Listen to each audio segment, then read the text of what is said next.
بسم اللہ الرحمن الرحیم۔ حضرت خواجہ حسن بصری رحمۃ اللہ علیہ نے بصرہ میں ایک غلام خریدا۔ غلام بھی کوئی معمولی نہیں تھا، تہجد گزار، صاحب نسبت۔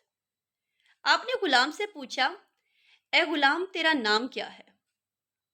اس نے کہا، غلاموں کا کوئی نام نہیں ہوتا، جو مالک نام دے وہی نام رکھ لے۔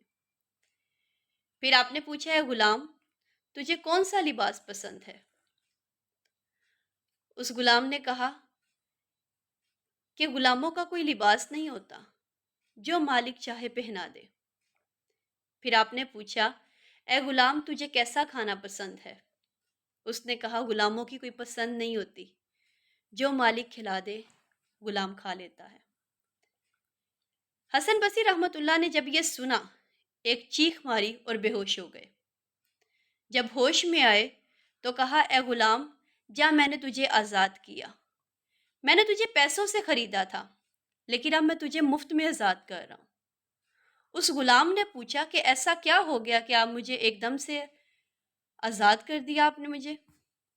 تو آپ نے کہا، اے غلام تو نے ہمیں اللہ کی بندگی سکھا دی کہ اللہ کی عبادت کس طرح کرنی ہے۔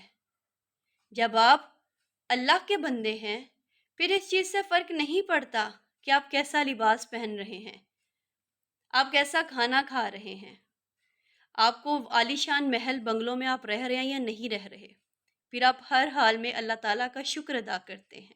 جس طرح ایک غلام اپنے آقا کی ہر بات مانتا ہے، اسی طرح انسان ہونے کی حیثیت سے ہم سب اس چیز کے پابند ہیں کہ اللہ تعالیٰ کی بندگی کریں، اللہ تعالیٰ کے احکامات پر عمل کریں۔